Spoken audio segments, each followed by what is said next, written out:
Penentuan kadar glukosa dengan metode Antron. Assalamualaikum warahmatullahi wabarakatuh. Kami dari kelompok 6A Praktikum Biokimia 1 yang beranggotakan saya Nelda Yulianti, Saya Mirani Putri Suensi. saya Ilma Aminia, Saya Fadila Sarahija. Pada video kali ini kami akan membahas tentang penentuan kadar glukosa secara Antron. Selamat menyaksikan. Karbohidrat terdiri dari unsur C, H, dan O. Jumlah atom hidrogen dan oksigen dengan perbandingan 2:1. Karbohidrat dapat dibedakan menjadi monosakarida, oligosakarida, dan polisakarida. Monosakarida ialah karbohidrat paling sederhana yang tidak dapat diuraikan menjadi karbohidrat lain. Kebanyakan monosakarida dikenal sebagai heksosa karena terdiri dari rantai atau cincin 6 karbon. Ada 3 jenis heksosa yang penting dalam dietetik, yaitu glukosa, fruktosa, dan galaktosa. Glukosa banyak ditemukan di alam dalam jumlah kecil, khususnya dalam sayuran, buah-buahan, dan jus pohon, serta fruktosa dalam madu. Terlepas dari sumber-sumber ini, glukosa juga diproduksi sebagai hasil dari pati yang dicerna menjadi dekstrin, dan dekstrin kemudian diubah menjadi maltosa, dan akhirnya menjadi 2 molekul gula glukosa. Glukosa memainkan peran yang sangat penting dalam nutrisi. Salah satu metode yang digunakan untuk mengukur kadar glukosa ialah metode Antron. Antron adalah turunan dari antroquinon, di mana metode Antron sulfat adalah metode yang paling umum digunakan dalam analisis karbohidrat dengan menggunakan instrumen spektrofotometer UV visible. Metode ini memiliki banyak keunggulan seperti kesederhanaan ujinya, spektrumnya yang luas, dan sensitivitasnya yang cukup baik. Kekurangan dari metode Antron adalah ketidakstabilan dari reagen atau Antron yang dilarutkan dalam asam sulfat, sehingga perlu dilakukan persiapan reagen yang baru setiap hari. Berikut alat yang digunakan, dan ini juga alat yang digunakan beserta bahan-bahan yang digunakan. Prosedur percobaan. Pertama, timbang 100 mg tepung jagung, kemudian masukkan ke dalam Erlenmeyer. Lalu tambahkan 10 ml larutan HCl 2,5 N dan jangan lupa sambil dikocok. Kemudian tutup Erlenmeyer menggunakan aluminium foil. Dan campuran tersebut dipanaskan selama 3 jam untuk hidrolisis. Langkah selanjutnya, masukkan campuran yang sudah dihidrolisis ke dalam tabung sentrifuge. Setelah dihidrolisis, sampel disentrifuge dengan kecepatan 8000 rpm.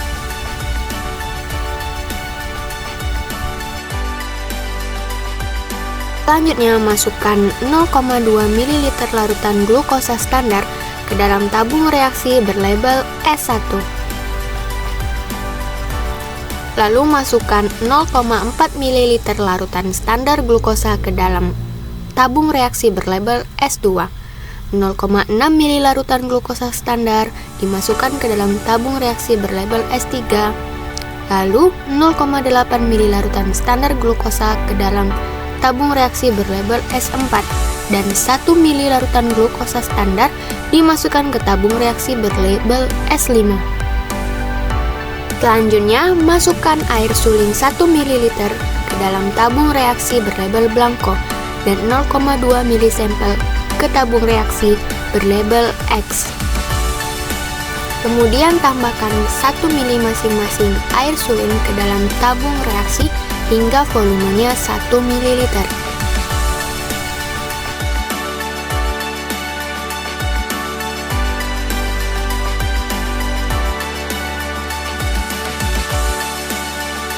Ambil 4 ml reagen Antron, lalu tambahkan reagen Antron pada masing-masing tabung reaksi, mulai dari Blanco hingga sampel X.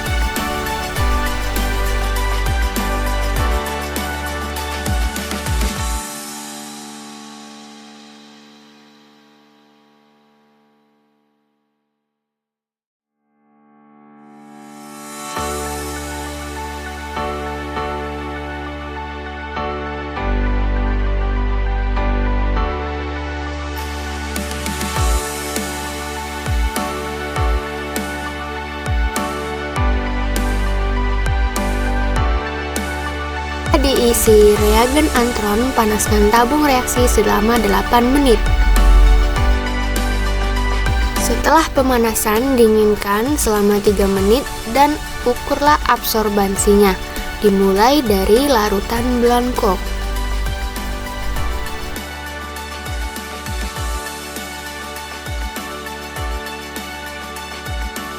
Setelah mengukur absorbansi dari larutan blanko, dilanjutkan dengan mengukur absorbansi dari larutan S1, S2, S3, S4, S5, dan terakhir yaitu sampel X.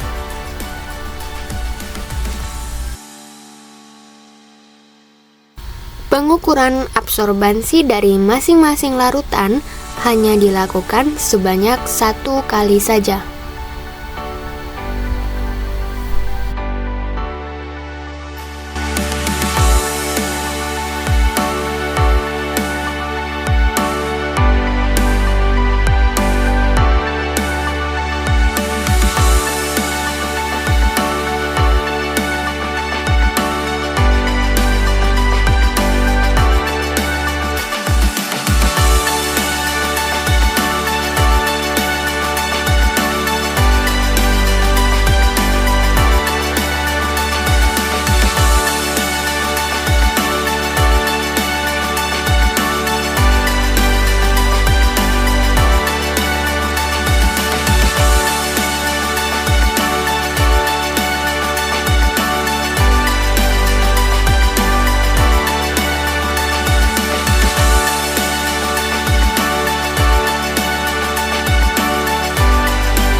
Pembahasan.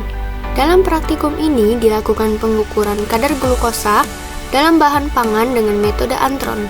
Metode ini digunakan untuk mengetahui total gula dalam suatu sampel, di mana dalam praktikum ini digunakan larutan standar glukosa dan sampel tepung jagung sebanyak 100 mg. Salah satu bahan yang dipakai adalah asam klorida atau HCl yang berfungsi menciptakan lingkungan asam dan menghidrolisis karbohidrat. Antron merupakan hasil reduksi antrokuinon. Antron bereaksi secara spesifik dengan karbohidrat dalam kondisi asam pekat, menghasilkan warna kehijauan yang khas. Prinsip kerja dari metode antron ini adalah karbohidrat dipecah menjadi monosakarida yang kemudian mengalami dehidrasi oleh asam menjadi hidroksimetil. Senyawa ini kemudian bereaksi dengan antron dan membentuk kompleks berwarna hijau. Warna hijau ini diukur intensitasnya pada panjang gelombang 620 nanometer menggunakan spektrofotometer untuk menentukan kadar glukosa dalam sampel.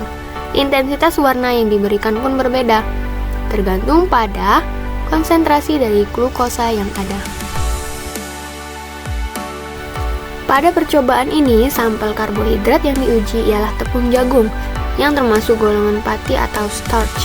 Pati adalah polisakarida yang terdiri dari 2 jenis polimer glukosa, yakni amilosa dan amilopektin.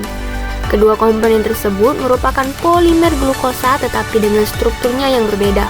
Pati dapat dihidrolisis sepenuhnya dengan bantuan asam untuk menghasilkan glukosa. Penambahan asam klorida atau HCl ini bertujuan untuk mempercepat proses hidrolisis serta membantu menghilangkan protein dan lemak dari larutan sampel yang bisa memengaruhi hasil pengukuran kadar gula.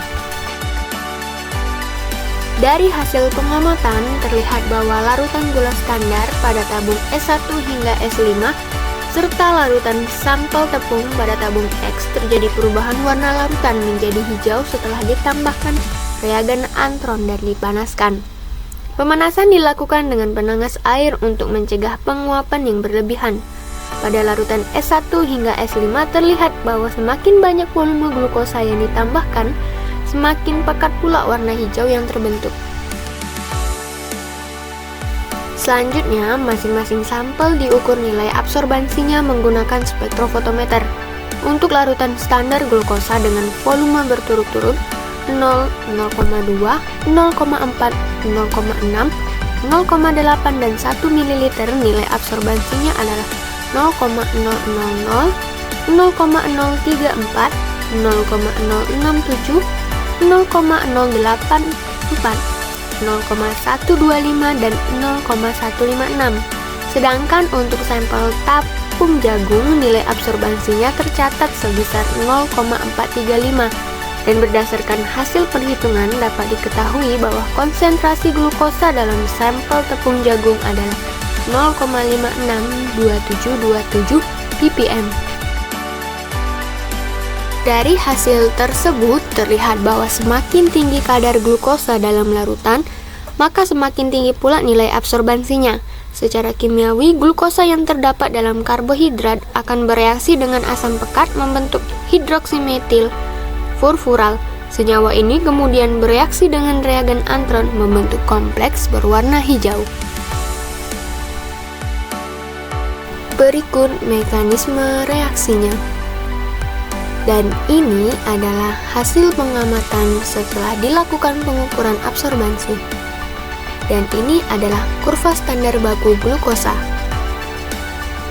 Kesimpulan, penambahan asam klorida bertujuan agar proses hidrolisis yang terjadi lebih cepat dan berfungsi sebagai penarik protein dan lemak pada larutan sampel yang dapat mempengaruhi kadar gula serta sebagai pemberi suasana asam. Kedua, besarnya konsentrasi kompleks berwarna hijau sebanding dengan banyaknya kadar glukosa yang terkandung di dalam sampel. Ketiga, semakin tinggi konsentrasi glukosa, maka akan semakin pekat warna hijau larutan yang dihasilkan dalam metode antron. Keempat, kadar glukosa dalam sampel diukur intensitasnya pada panjang gelombang 620 nanometer menggunakan spektrofotometer. Dan terakhir, konsentrasi glukosa pada sampel tepung jagung sebesar 0,562727 ppm. Demikianlah video pembahasan dari kami Andri. Wassalamualaikum warahmatullahi wabarakatuh.